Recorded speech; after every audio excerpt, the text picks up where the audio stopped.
Have you heard about Wiggle? Wiggle is the island's first female sexual wellness store, taking our pleasure, desires, and sexual health seriously. Founded by a wife and husband team who had a desire to deliver something better, Wiggle has one of the best selections of toys, lingerie, lubes, and other sexual wellness essentials you could wish for, from hand-picked brands like Bijou Indiscrets, Satisfyer, Lelo, and more. Visit www.wigglecy.com to learn more. The Mamamoo podcast is also supported by Shroom Bar, Clarity Organic Coffee, Serenity Organic Cacao, and Flourish Organic Carob Blends. Your wellness ritual in a cup, mushrooms, adaptogens, and nootropics. Check them out at shroombar.life.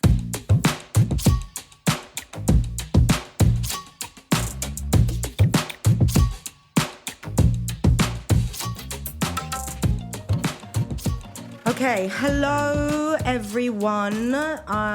My solo for this week is being replaced by a duo.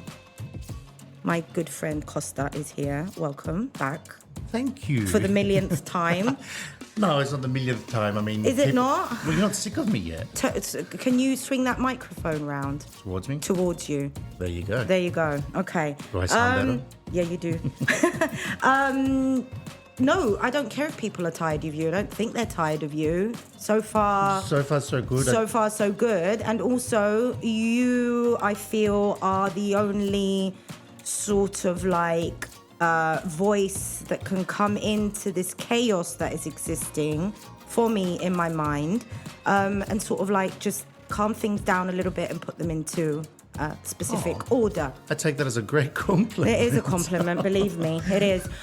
So, I mean, today what we're going to do is, if you've arrived at this podcast and you have no idea what's going on around us, or you feel confused by too much information, by so many narratives going viral every 5 seconds. I know as a journalist, I often feel sorry for the actual journalists that are working right now and everything that they have to deal with while the news cycle is just like... The news cycles are getting faster and faster, and journalists can't keep up, and consumers can't keep up. Unbelievable. I was listening, I can't remember who it was the other day, but they said we recorded a podcast or a news piece, and literally 10 minutes later we had to scrap it because it did not make sense based on it. And this is not something that's just happening once every blue moon. This is the day-to-day now. And this is what's happened. We're looking now at, just like you have fast food, we're now looking at fast news. That's it. People are only now looking at taglines, clickbait, and up until a point you can't blame them because things move so fast that by the time you've read that article, it's outdated. So if you notice now, when you go to any decent news sites, and I won't plug anyone right now, but you have the articles that you can go on and read that were printed, also put up minutes ago or hours ago or whatever. But at the same time, they have these live feeds now, which are their most popular source of news. So as you're reading the little updates, and they're only one paragraph, they're all little mini bite-sized, fun-sized pieces of news, and it's live. So you go there and you're like, okay, Iran has now bombed Israel. Bang. 2 minutes later, Israel has lobbied missiles back. Bang. 2 minutes later, America's done something. So you're constantly being updated in real time, live news. Think about during the time of World War II, people, let's use Cyprus as an example, people in the villages of Cyprus were hearing about the bombing of Dresden or the D-Day landings a week later. Wow. And it wasn't just because the news was slow to get to them, but things did happen much slower. Yeah. I mean, now we had a massive war in 12 days. The Iran-Israeli 12-day war. Okay. Hold your horses. All right, we're going to get forward into it. So, we've got a few questions here from listeners as well. Awesome. So we're going to do like a bit of a mix match. We're going to do Cyprus, Iran, Israel, Gaza. I feel that we're leaving out Ukraine sometimes. And we should bring her back in. So, Let's start. You just said that this was a 12-day war.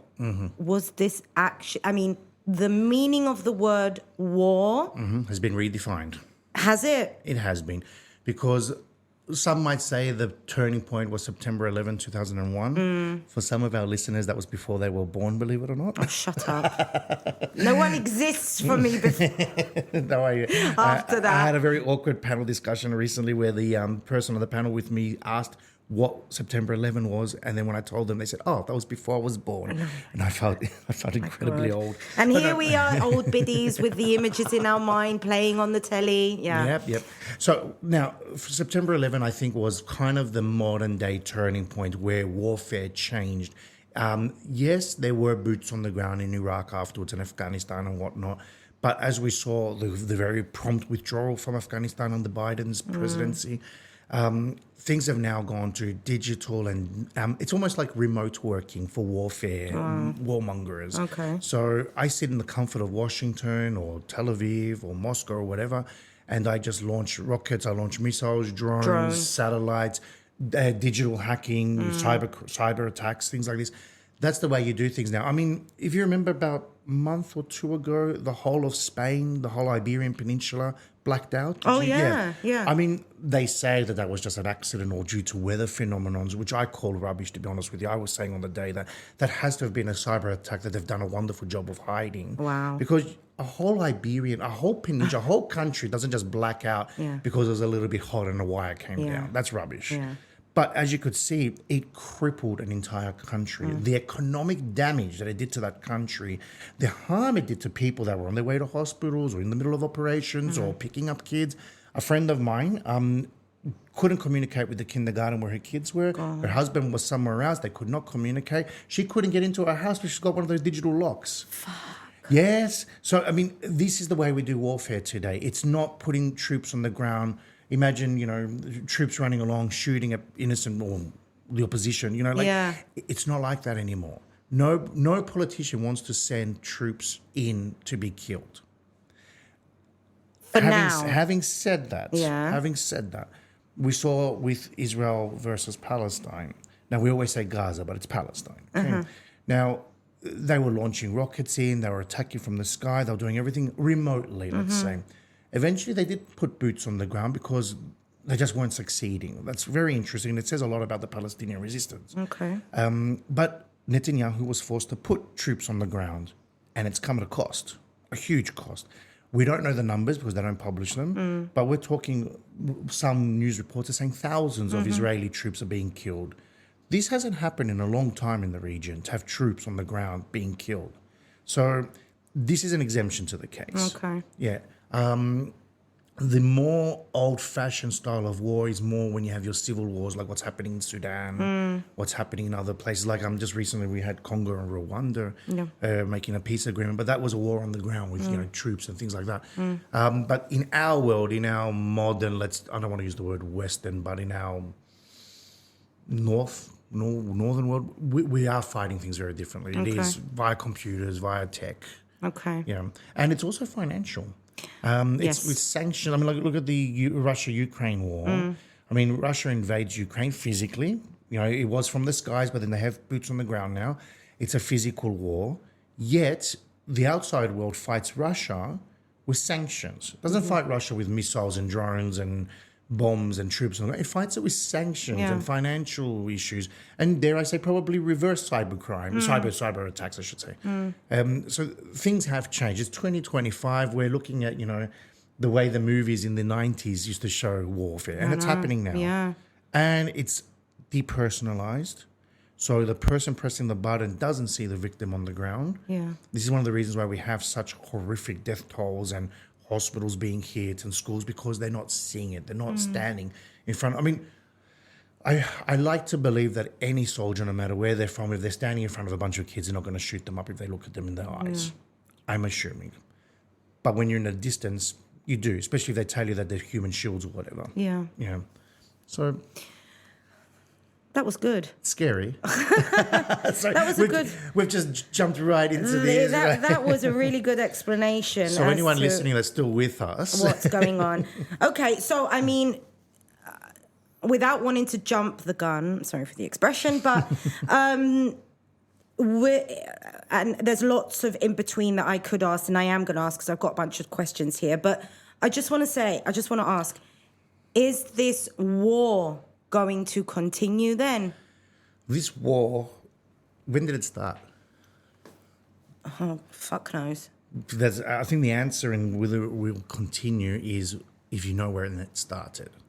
So let's use Cyprus as an example that a lot of listeners will understand the analogy. Did the war in Cyprus start in 74? Did it start in 63, 64? Okay. Did it start in 1960, 1955, 1931, 1878? Okay. We keep going back. We get to 1571. I mean, where did it start? Yeah. Now, let's jump over to the Middle East. Where did it start in Israel, Palestine? Did it start now? No. 2 years ago? No. Did it start 10 years ago? No. Did it start in 1948? Now, some would say that, yes, that's when it started. I dare say it started even earlier because there were now a lot of researchers are coming out talking about that there was always plans for an Israel from well before World War.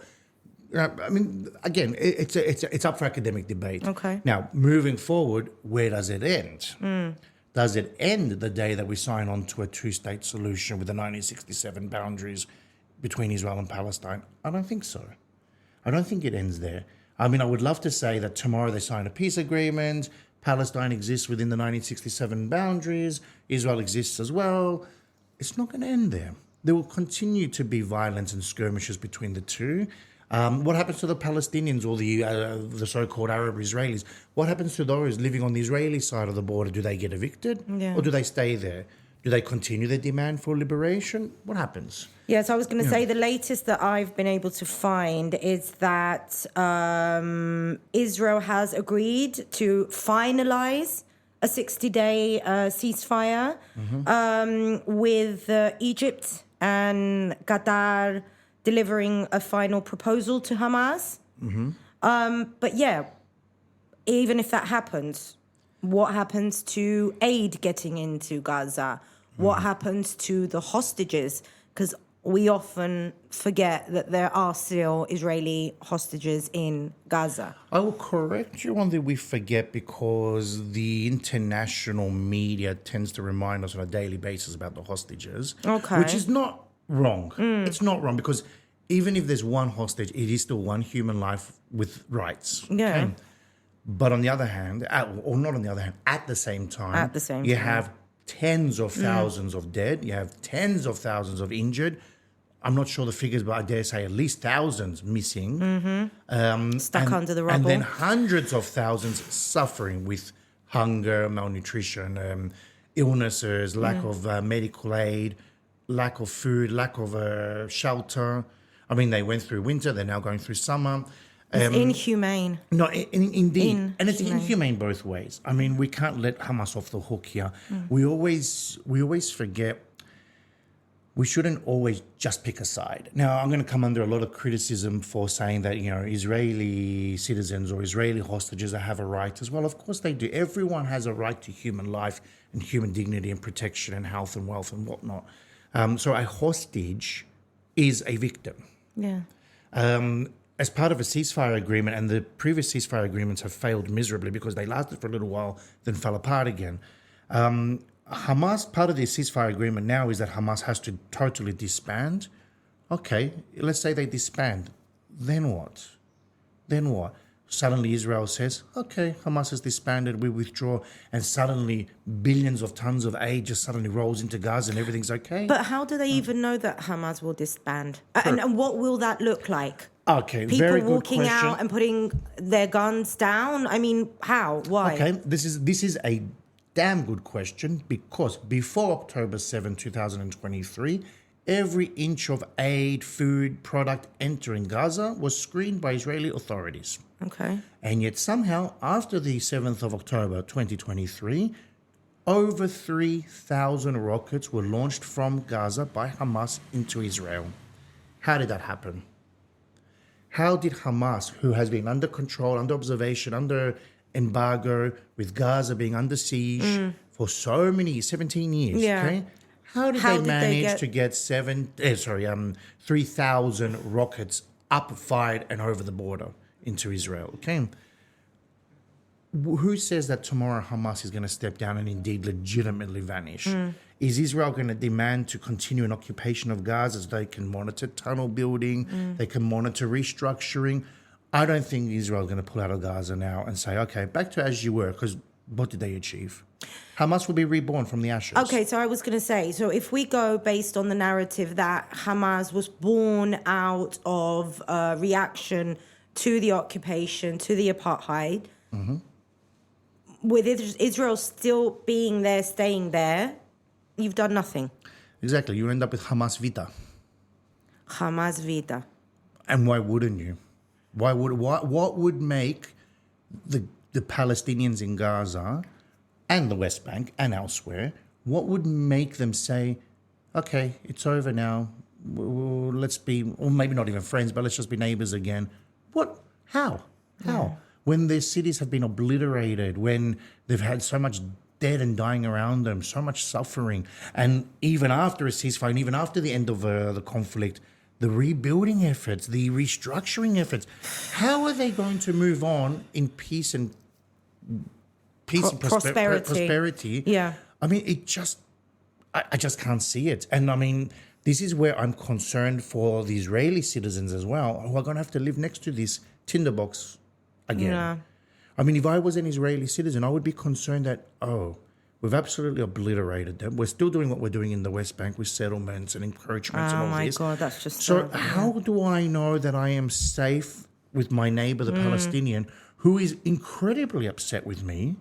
And To say the least. Yeah. And a certain percentage of them are going to be vying for revenge. Think about it. Imagine you're a father who's lost his children. Imagine you're a mother who's lost I was a going to family. say, I was listening to, I think it was an Iranian woman the other day who, I mean, on the spectrum, pro-Israel, pro-Palestine, she's definitely more pro-Israel. But she was saying that it's racist of us to say that a new Hamas will be born out of the rubbles of whatever's going on now, because that just means that we think that these people are genuinely bloodthirsty murderers and killers.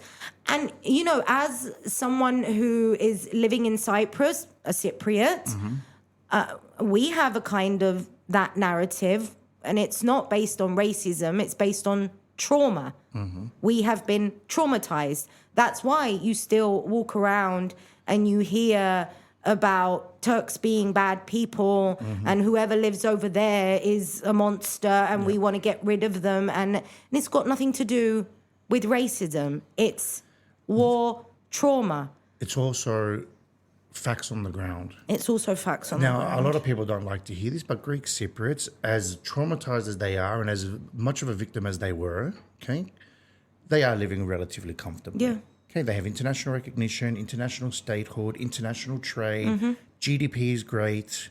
Pretty much everyone's living quite comfortably or somewhat comfortably. Yeah. At least with shelter over their head, freedom, democracy, elections. And in general, we have good relationships. In general, we have good relationships. Turkish Cypriots walk amongst us, it's fine. We go to the occupied areas, it's fine. We don't live under constant fear, suffering, lack of access to the world, let alone resources and whatnot.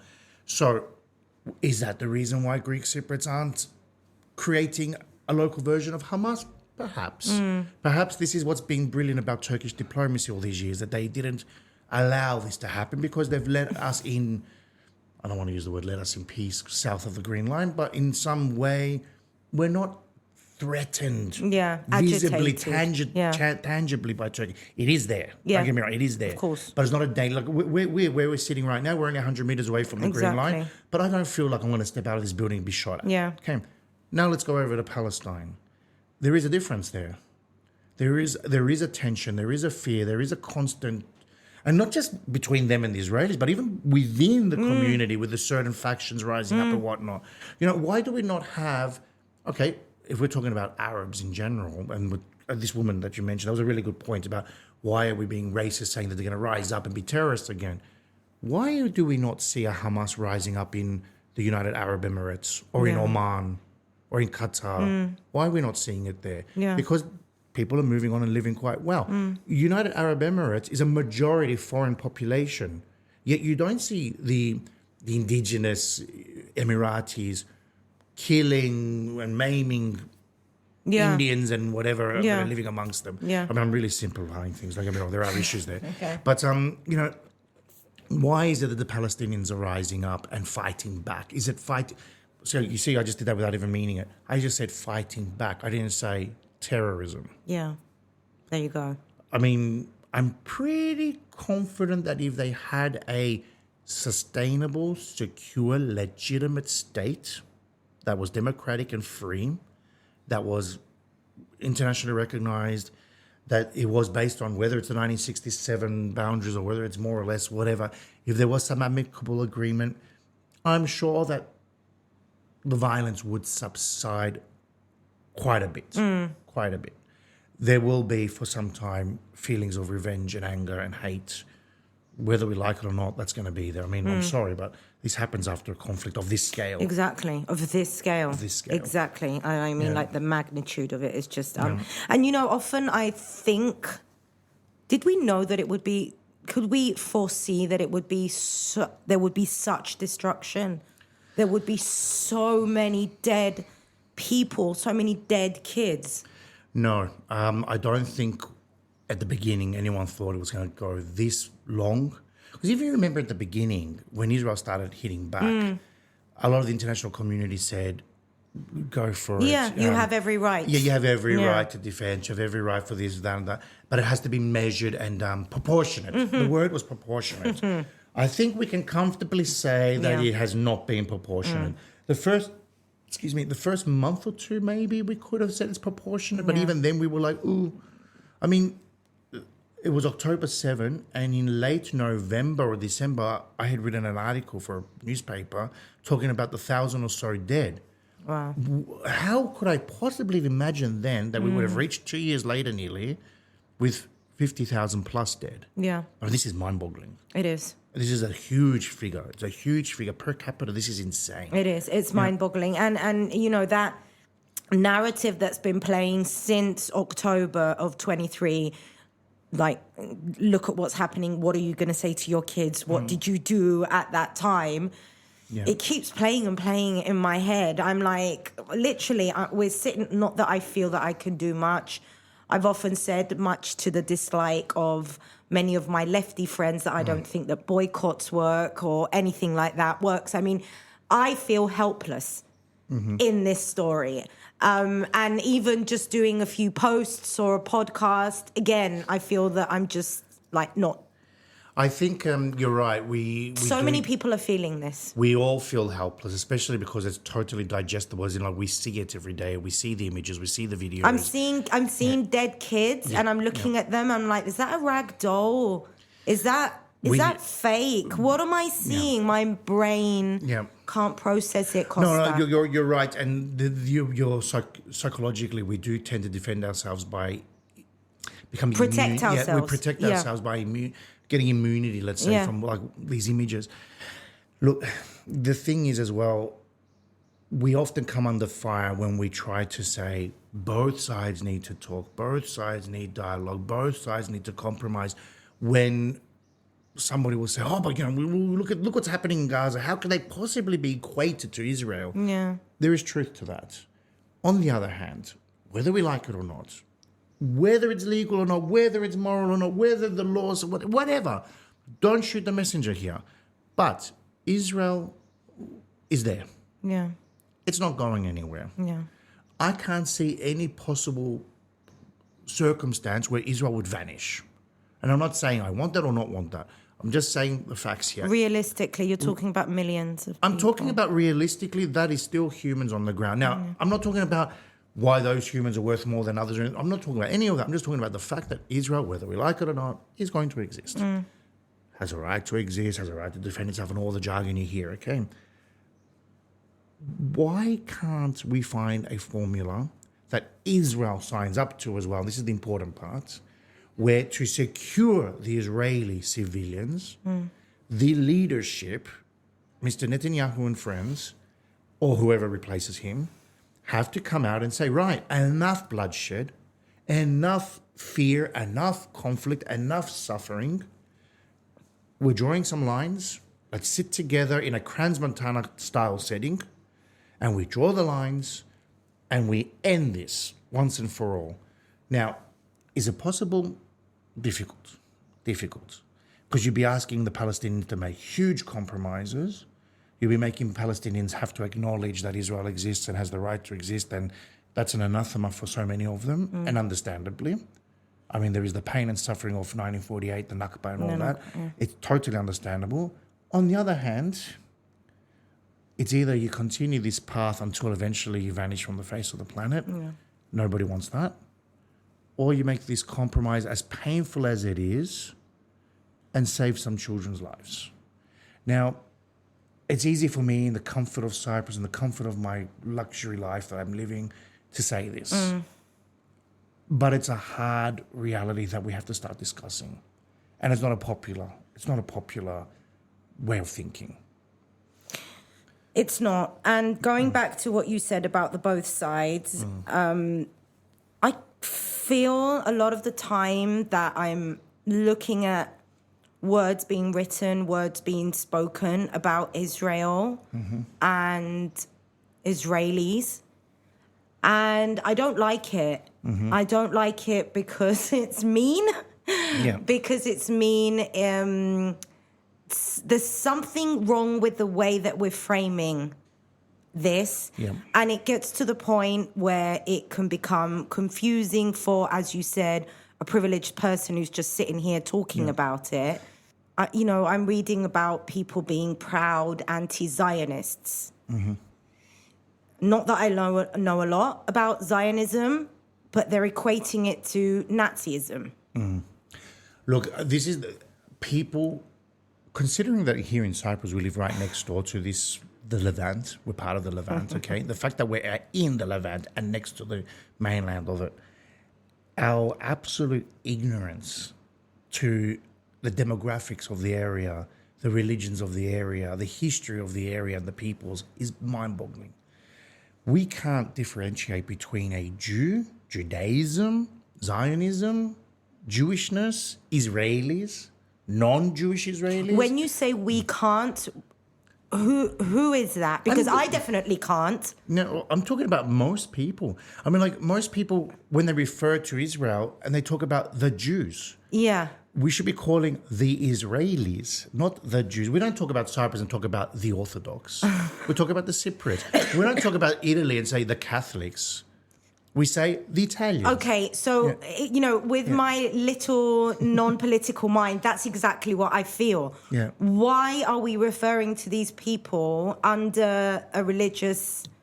Look, Israel itself has a lot to blame for this because it talks about the Jewish state, the Jewish... Okay. The right to the land. Yeah. But then at the same time, I'm sorry, but it's the Islamic Republic of Iran. We don't talk about the Muslims of Iran when we talk about Iranians. The Hashemite Kingdom of Jordan, we don't talk about the Hashemites. We don't talk about, I can't think of a Christian republic right now off the top of my head, but, we really do need to, whether Israel causes this or not, we have to start calling people Israelis. Because then we also capture the non-Jewish Israelis. And we also have to we're doing a disservice to Jews both in Israel and outside of Israel. Yeah. There are Jews all over the world. Yeah. We also forget that... And I was going to say that the other day someone, was an Iranian American journalist, made the difference between racism and anti-Semitism. And they were saying that... The reason why anti-Semitism is different to racism is because wherever Jews go in the world, they are always targeted based on their religion. Whereas racism, you could say that a black guy in Cyprus...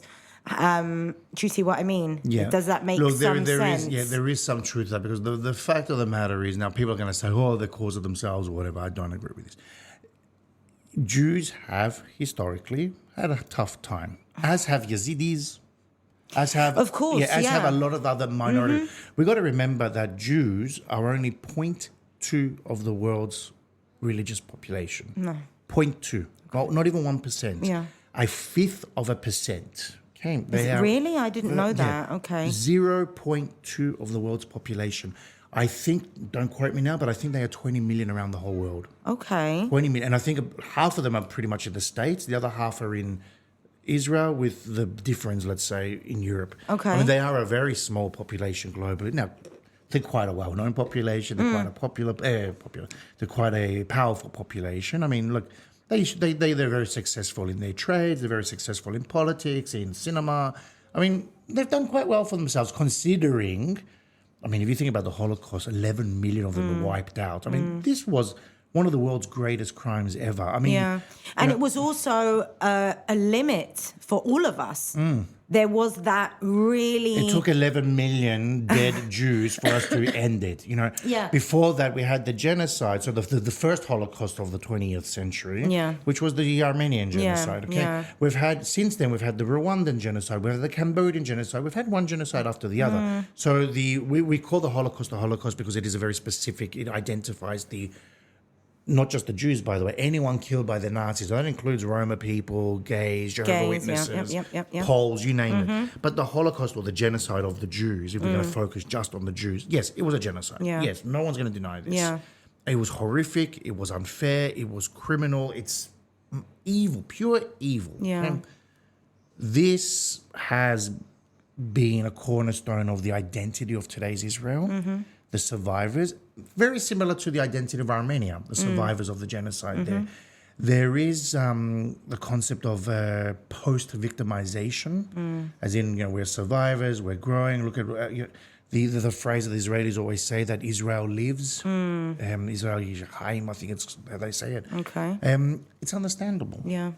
However, this shouldn't alone justify certain behaviors.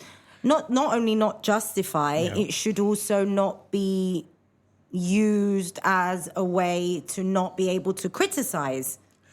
Correct. Sorry, and then on that note, I'm glad you reminded me. Yeah. Anti-Semitism, we've got to be really careful here, because like when we criticize Israel, we are criticizing a state. The government. I don't give a hot damn if it's a Christian, Jew, Muslim running the place. I am criticizing the Israeli state.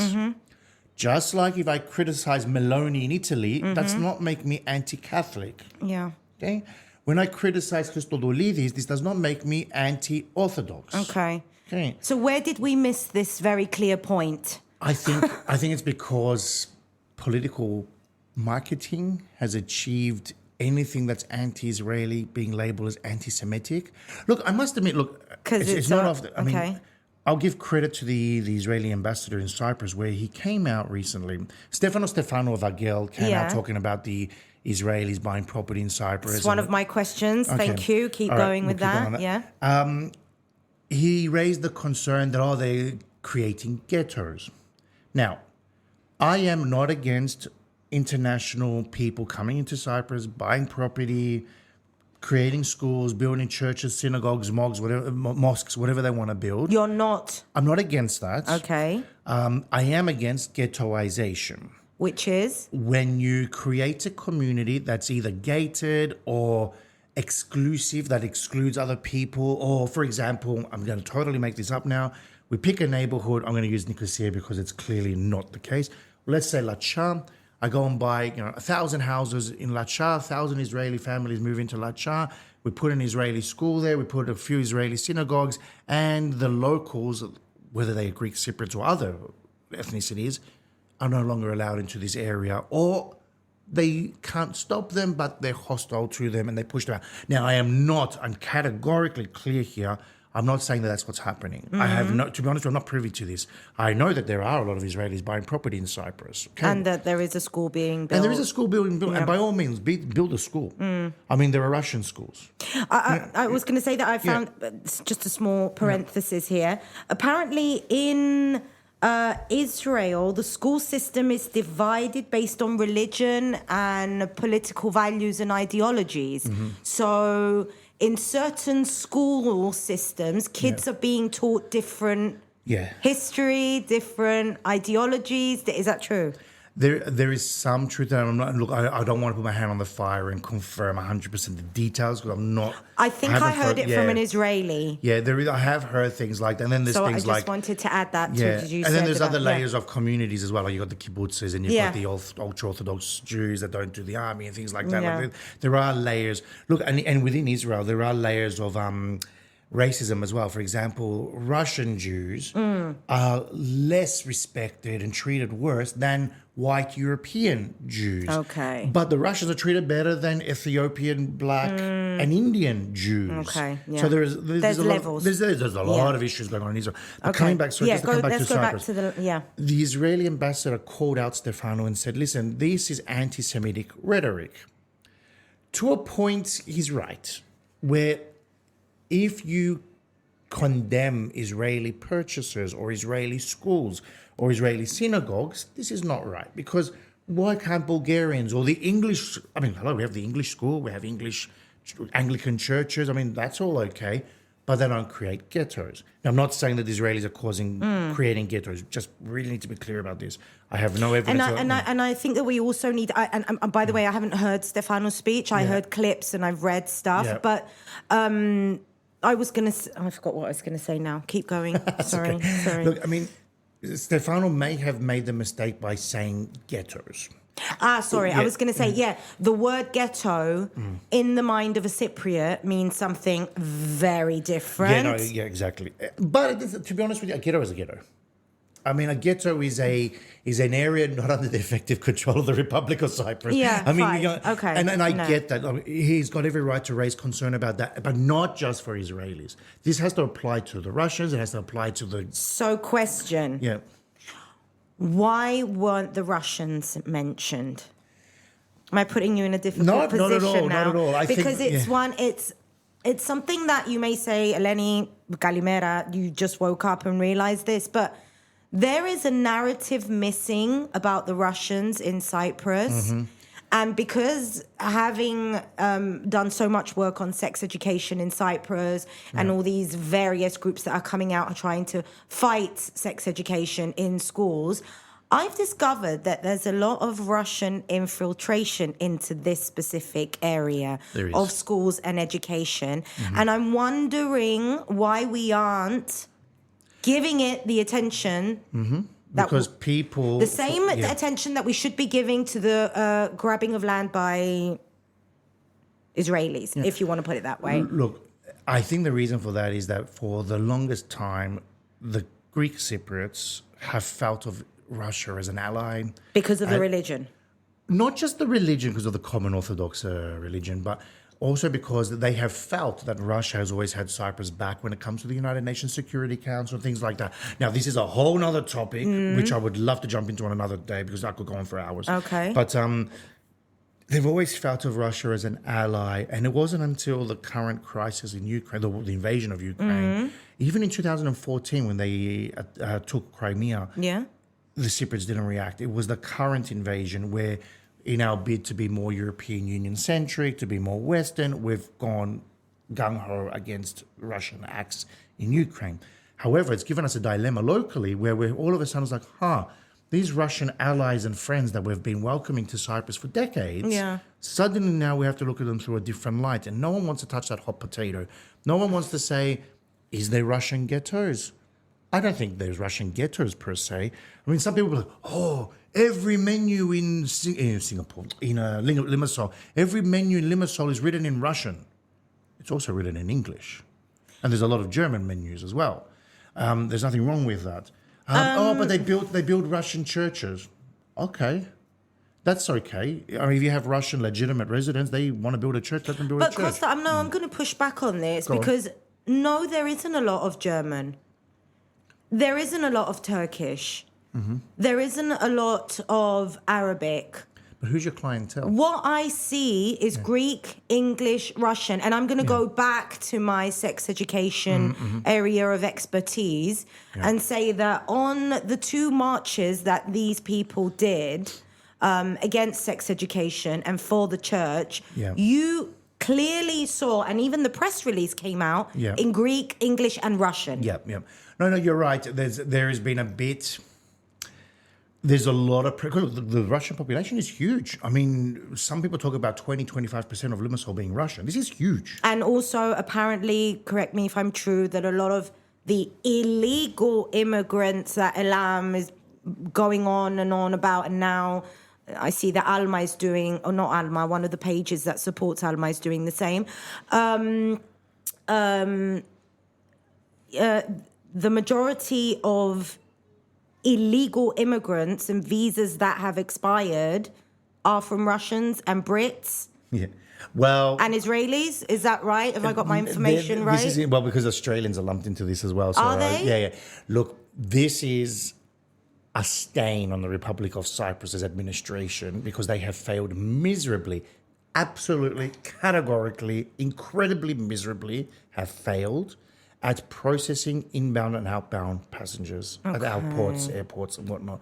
There are not 60,000 Australians overstaying their visa in Cyprus. Is that what the number is? 60,000? There's 60,000 of you lot? There's apparently 60,000. There are not 60,000.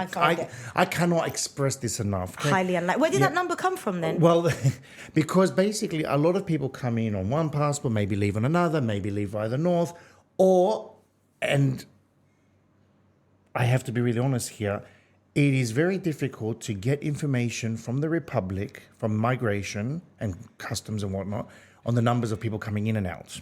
Because the numbers differ between departments, between airports, between data storage, so between the hard paperwork, the digital work, and what gets uploaded onto SciStat. My God. It is a fiasco. And it was great that the media released that information recently. And the problem is that everyone saw it as, we have 300,000 illegals amongst us. That's not what it was. Okay. I mean, the reason why the media leaked it was to say how bad our administration is. And amongst that 300,000, there will be 1,000 or 2,000 potentially even dangerous people amongst us. Okay. Maybe they're foreign fighters that have come in through the north or whatever. Okay. So that's one issue. Regarding racism, we don't seem to have a problem with Ukrainian refugees on the island, which is all well and good. But we do have a problem with Syrian because they're Muslim, or they look different because they wear veils, or people from Cameroon because they're darker than us, or they're Afghans because their face is a little bit different to ours. We tend to pick which refugees we favor based on their skin color or their religion. Exactly. I dare even say their economic status. Of course. Yeah. If you see a guy in a bandofla, it's different to a guy wearing Lacoste or chinos or whatever. Yeah. But so I just wanted to, before I forget, I want to just come back to the Israeli comment. The Israeli ambassador made the comment, and correctly so, which I was very surprised, and it was a very good diplomatic move where he said, statements claiming that we are ghettoizing are anti-Semitic if there's no proof. I'm not saying whether he's right or wrong here. Okay. Just saying, if indeed there is no proof and Stefano has said this, then that is wrong. And that is, yes, anti-Semitic or whatever the words are. But he did say as an ambassador, and this impressed me, I must admit, he said, criticism of Israel is not anti-Semitic. I was so surprised to see that. He said that? Yeah, I mean, it was in the media. Now, I don't know if the media translated it differently or whatever, but it was attributed to him. Okay. And I thought, how very interesting, because every other time that somebody has criticized the state of Israel, Netanyahu and the PR people around him have called it anti-Semitic. And I thought, if you are claiming to be this great democracy, then you need to say, criticism accepted, we disagree, but that's not anti-Semitic. That's anti-Israeli state. See, that little piece in this thing that you just said in his press release, in his reaction to what Stefano said, I didn't see that anywhere. No. All I saw is that the Israeli ambassador has said that whatever Stefano said is anti-Semitic. And I can understand the reaction from some people. We're labeling everything anti-Semitic now. Yes, I agree. We're labeling everything anti-Semitic now. Yep. There is a tendency to do that. But I'm equally impressed, not in a good or a bad way, that he said that. Can I just, I've actually just gone onto the Israel in Cyprus Facebook page, and there's the official statement, and he says, blah, blah, blah. These comments, sorry, I just lost it. I'm sorry. This is what I condemned, nothing more. He's talking about the ghettoization and the Zionist schools and synagogues or whatever. And he goes, criticism of Israeli government policy is not illegitimate. Okay. Just like in any democracy, many Israelis themselves voice such criticism. That, I must admit, was a smart move. Good PR. Good PR. Good PR. Good diplomacy. This is what you paid the big bucks to do. Yeah. I have to say I appreciated that personally as Costa, because I like to separate racism, discrimination to criticism of a state. Yeah. When I criticize Tel Aviv or when I criticize Israel, I am not being anti-Semitic. Or if I support a policy, let's say, doesn't make me pro-Semitic either. Yeah. You know, like So, I mean, people need to see that.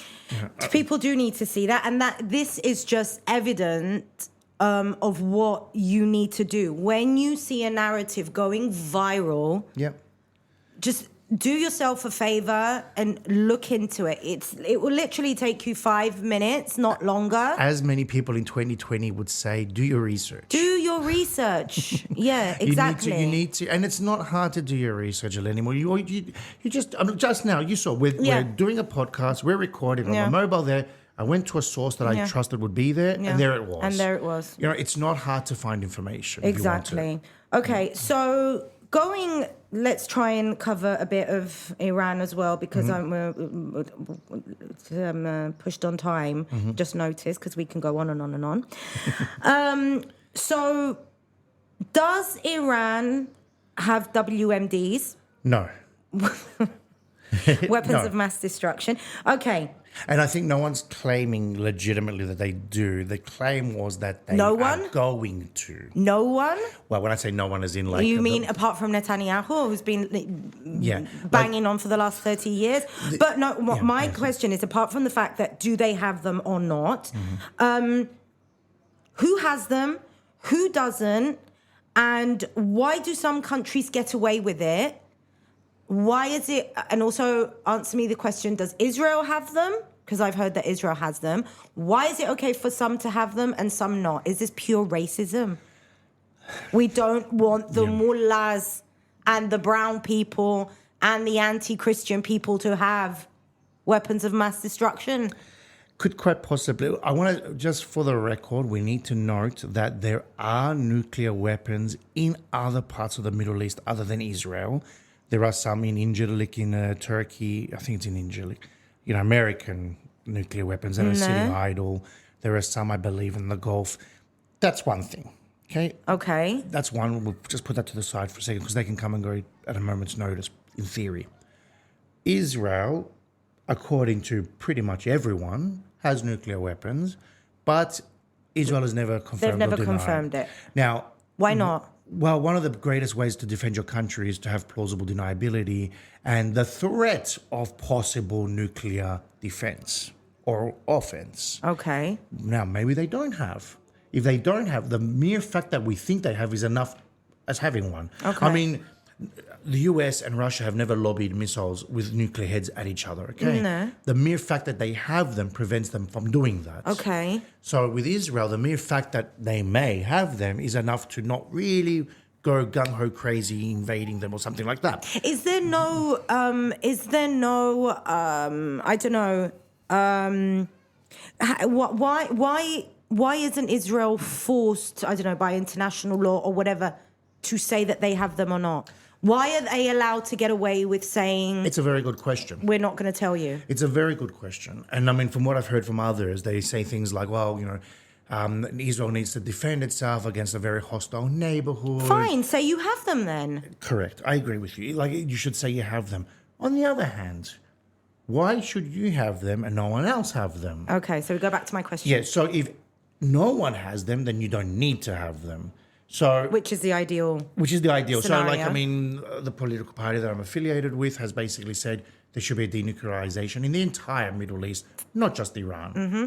I mean, uranium enrichment and whatever.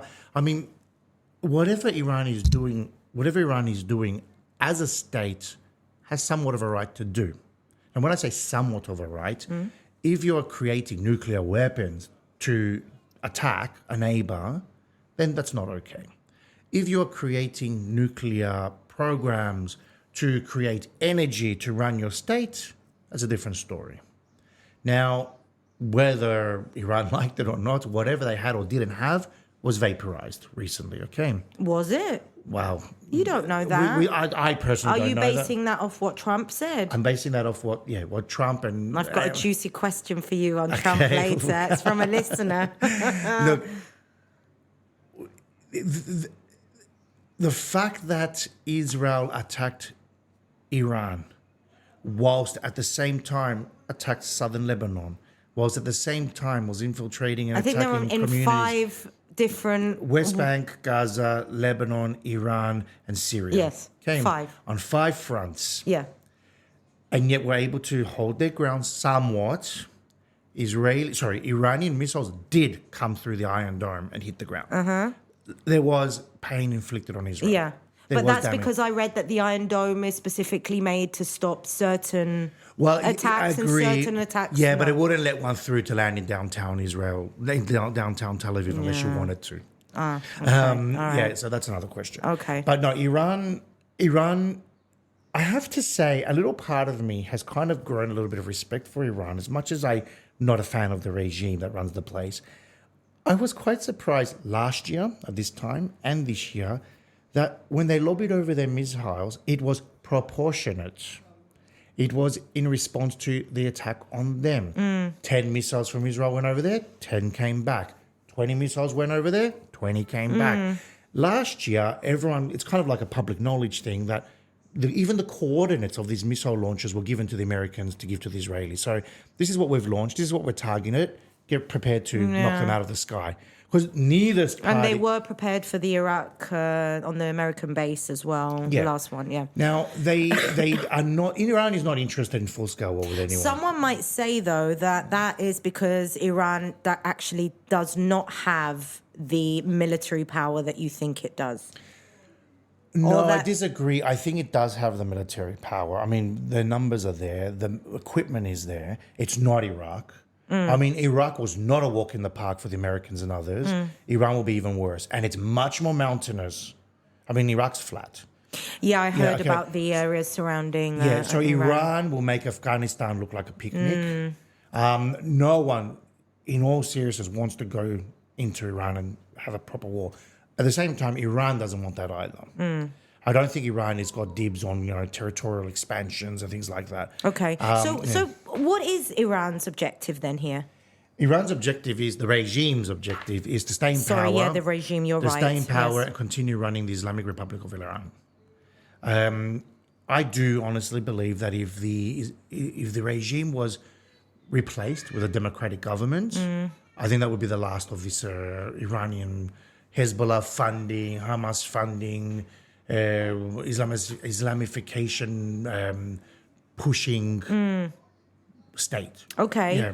But I've heard from Iranian accounts and various influencers that I follow that a bigger problem has been created right now on the ground in Iran with the regime going after activists and anyone who was cheering for Israel to come in and finish the job. Were Iranians under the impression that Israel was going to free them from the regime? No. Because Iranians are saying that after Trump said he doesn't want a regime change, they're wondering what Putin has on Trump and why Trump doesn't want a regime change. Look, I think Trump... It's one of those coexistence things. Like Netanyahu and Trump need the regime in Iran to exist so that they can justify certain behaviors. Okay. If Iran becomes a democratic state again, then, who becomes the common enemy, the common denominator? Who's the boogeyman? Yeah, who becomes the boogeyman? Okay. Then we need to move on and find someone else. And they don't really want to challenge China right now. Okay. India's rising up and becoming a force to reckon with. I mean, we really can't sideline India. There's now the world's biggest country. 17% of the world's population lives in India. I mean, there's so many. Look, They're a big player. It is genuinely a new world order that we're watching shuffling into place at the moment. The pawns are falling into place. The Iranians would in a majority, I believe, welcome a regime change to a democracy. Oh, I think definitely. Yeah. I think some of them would even welcome back the son of the Shah. Some. Yes, some. I don't think that's a smart move, though, because we don't need to introduce more monarchies into the world. We need to introduce legitimate democracies. And I've also heard Iranian voices saying that it's not a good idea. No, exactly. They're not into that either. So and then look, the son of the Shah was out recently saying, I call on my Iranian compatriots, my Persians, I'm coming back. And I thought that was quite... And meanwhile, he hasn't lived there. He has no idea. Yeah, and I thought that was a bit much. I'm sorry, you're born into this? I'm sorry. No, I'm not into that. Yeah. If we're going to hate the royal family in England, then got to hate the royal family everywhere else. Exactly. At least they give us something to laugh about. Yeah. And look, I think that the monarchy in the UK is very different to a monarchy in Iran. Oh, wow. Yeah. It's a soap opera there. So regime change. The majority of Iranians do what? Is that I believe safe to assume that they do want I think a it's regime safe to change? assume, yeah. It ain't happening. Not right now. And I don't think that there was really any intent for that to happen. I mean, the 12-day war, I think, was meant to always be a 12-day war. Really? It was meant to be let's just set them back a few months or years in their whatever they're doing. And I'm under the impressions that Iranians thought that it would be much more than that. I think there was preparation for a real onslaught. No. I think some of them may have been pleased or disappointed on either end of the scale that it didn't go.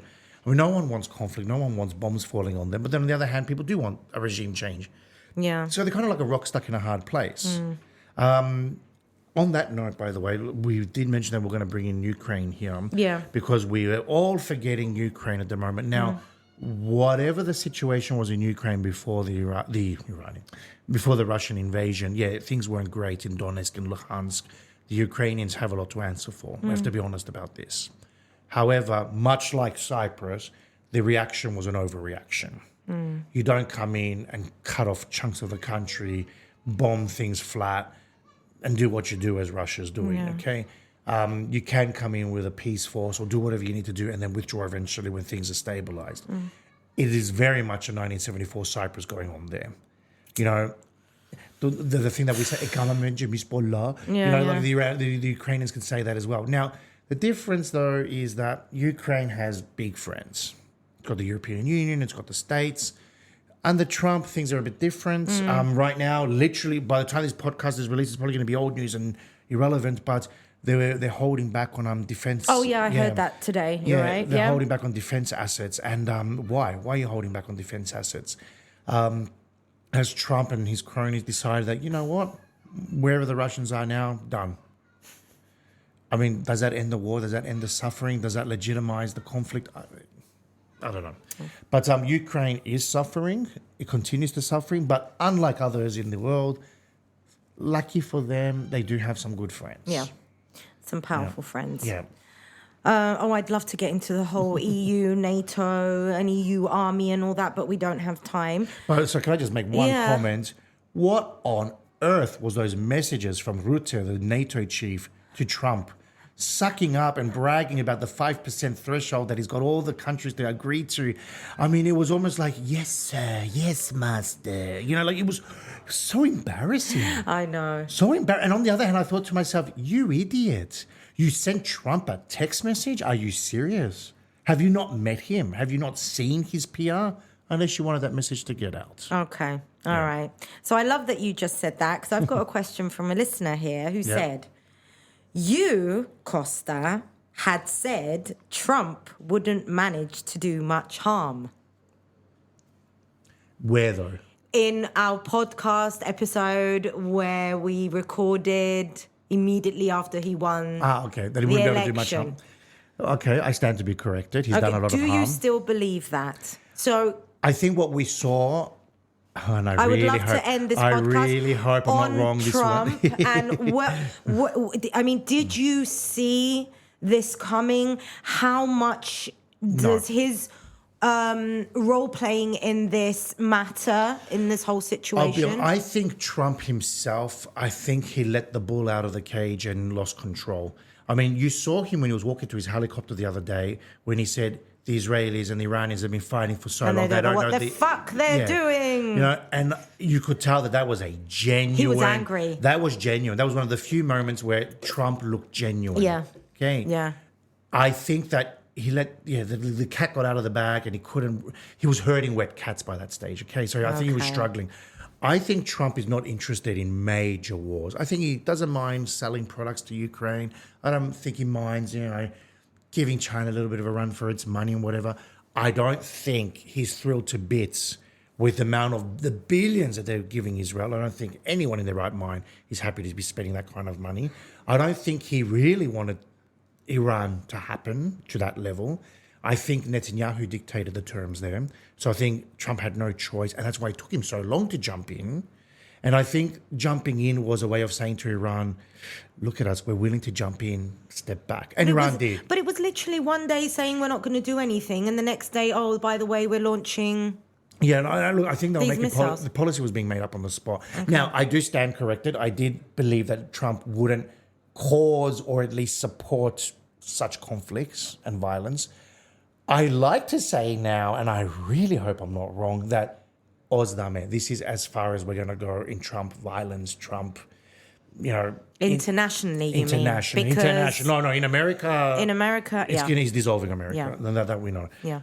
It was great to watch the bromance collapse with him and Elon. Oh, well, he's planning on deporting him now, apparently. Yeah, well, don't forget that by deporting Elon, you're opening up the floodgates to deporting many others. Like his wife or his kid or other people. Mm-hmm. Yeah. So Trump... But, we can pick and choose who we want to deport there when you're in Trump land. Correct. This is... For the full support of the people by this looks of it.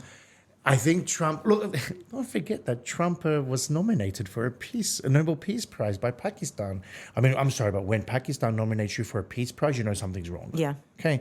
Also, the Rwanda-Congo conflict being allegedly solved or a ceasefire has been agreed, he's claiming that as well. He's claiming, that he stopped the war between India and Pakistan. He's like, that's mine. I did that. Give me the Nobel Peace Prize. Mark my words. The problem, I don't think, is regarding India-Pakistan. I don't think the problem is going to be India versus Pakistan.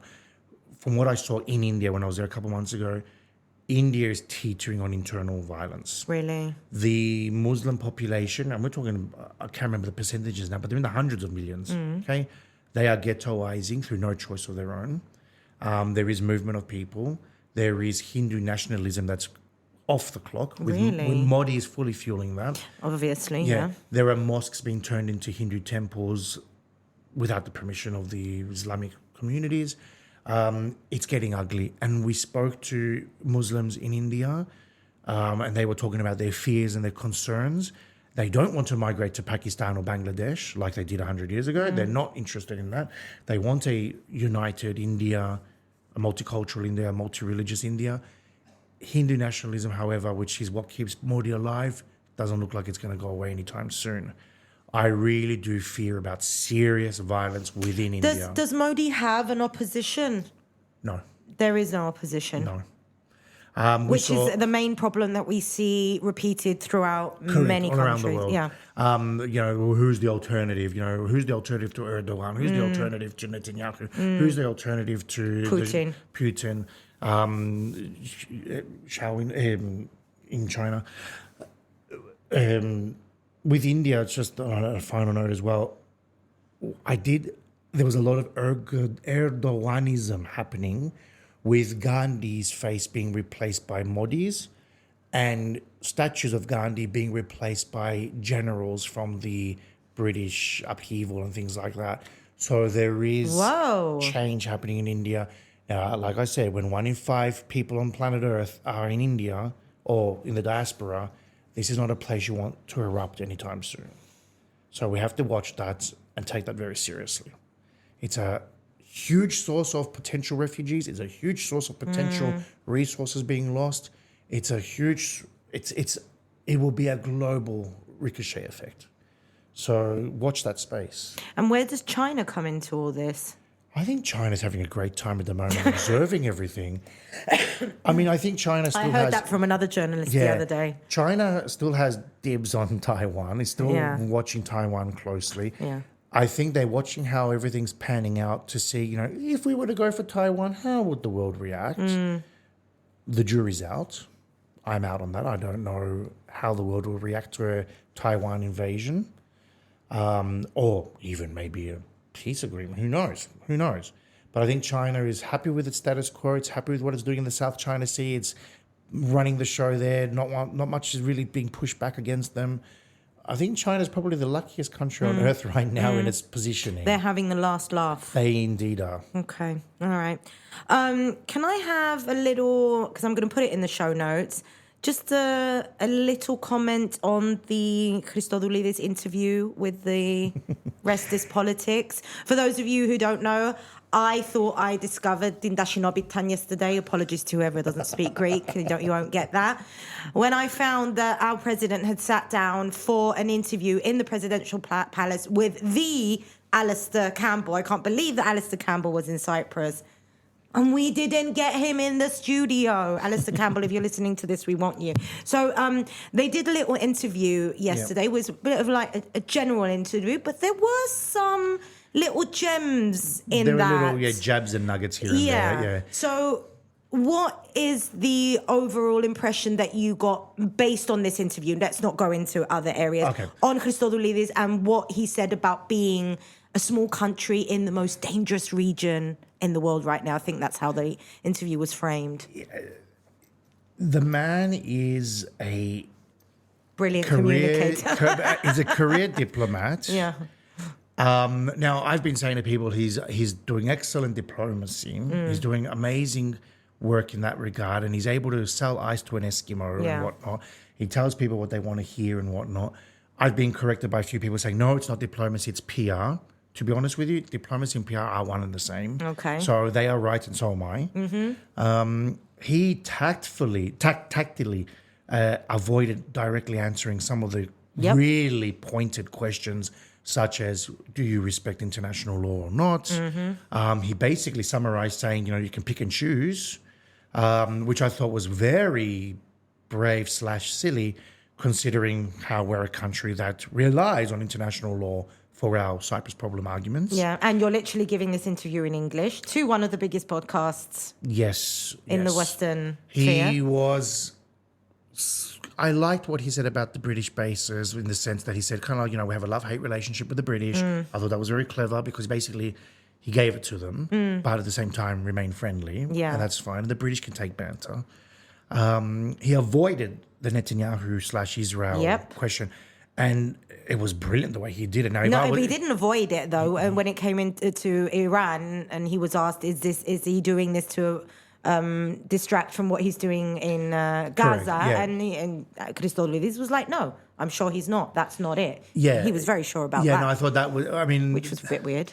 That was a question I don't think he could have avoided. So he had to basically say what he either honestly believes or wants to say. Also, journalists take note of this interview and how there were not as many pushbacks as I would have liked. Yeah, they let him off the hook quite a few times. They did. I think it was a case of, we've managed to get the president for an hour. Yeah. Let's not humiliate and embarrass him. We may need him in the future for another one. I thought there were moments where I'm like, can you please repeat the question because he didn't answer it? Exactly. Or can you please push again? But Christodoulidis was on the charm offensive. He did well. And that's what Alistair said after. He said, correct, he is a charmer. Yeah, no, and he has it. Yeah. He has it. He's good at that. Yeah. And as a foreign minister, I think there were successes there. Yeah. Now, as a president, I'm not going to go into that. But I thought he handled the interview well. He got out of it relatively unscathed. The comments loved him. Yeah. If anything, it made him look good. Now, whether that was the agenda, I don't think Alistair is... I don't think so. He's not a sellout. No. So good on him for surviving that and coming out stronger. He pushed him on the church question, church versus state. Got Christodoulidis to say that he doesn't think that the church should be involved in the state's affairs. He was very smart where he said, my beliefs, my faith is my personal issue. Yeah. Little white lies there, man. Well, I mean, I don't know whether he's going to go home and get in trouble, but I mean, to be honest, no, I'm going to say, I think that was a smart move and it was a brave thing to say, because at the end of the day, religion is a personal thing. It is, of course it is. So is your sexuality and so is your food preferences. But Alistair wasn't asking about religion. He was asking about the church. Yeah, but you see what he did there, though. This is brilliant diplomacy. Yeah, it is. You're right. Bait and switch. What is this? Bait and switch. Yeah. You know, like, it was brilliant. Yeah. And also when he asked him where he is on the political spectrum, I found that absolutely fascinating. No, I mean, like, look, he said he's a social democrat. And it was also asked point blank, are you a conservative? And he said no. Yeah, rubbish. I did it. Come on. No, but you know what? It was good. Look, I have to say that, you know, if I ever become president, I probably would consider him as a foreign minister, or at least an advisor. I see why. Yeah, you can see why. I see why. No matter, as much as you disagree. Okay, so people can understand what I'm saying. I think Turkey is a brilliant country when it comes to diplomacy. I think Ralph Denktash was a brilliant charmer and able to work the room and sell ice to an Eskimo. It doesn't mean I like them. Yeah. It doesn't mean I support them. Exactly. You got to call a horse a horse. Yes. Israel. What does Israel do that Cyprus can learn from?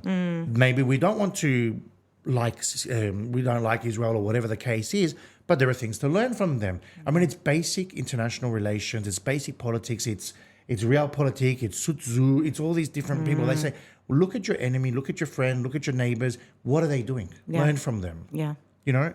So I said recently at the Cyprus Diaspora Conference that, you know, the Israelis are very successful at having diaspora communities, pressure groups, lobby groups, cultural groups, blah, blah, blah. Why isn't Cyprus doing that? We have huge populations in some of the powerhouses of Earth. London. Yeah. London. We have them in New York. Yeah. Melbourne, the center of the world. You wish. But yeah, so we have a lot to learn.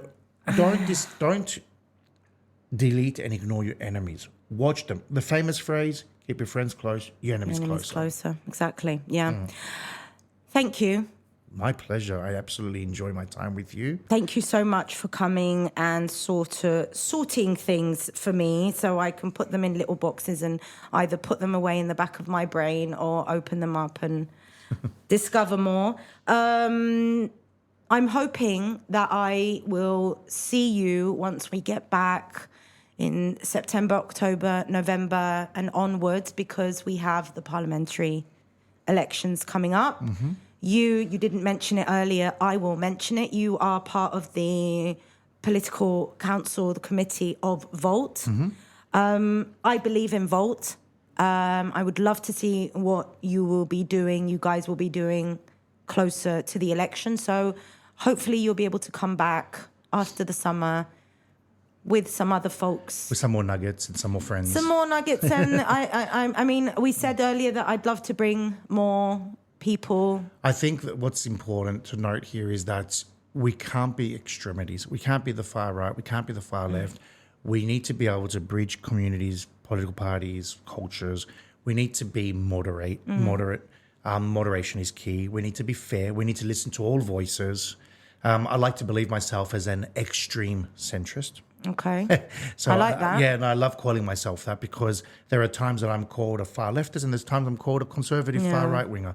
So I like the fact that proves to me, myself, gives me satisfaction that I'm a centrist. And that's what I like about Volt as well, where we do listen, we do discuss, we do willingly change patterns at times when we think corrective courses need to be made. Exactly. So I'm happy with that. I mean, like, it's not my job to convince everyone right now that Volt is the best party, but for me it is. Anyone who resonates with what I say and what I do could consider that as well. Yeah. But I don't believe that we should have enemies in Parliament. I think that we should be working with almost all parties. I'm very clear about that. But yeah, I think we do need to cooperate better because we live in a small country, in a very volatile area. We need to get ourselves in order. Yep, we do. Let's calm down, people. Re-strategize. Correct. And see how we move. So, thank you so much. Thank you very much. Bye.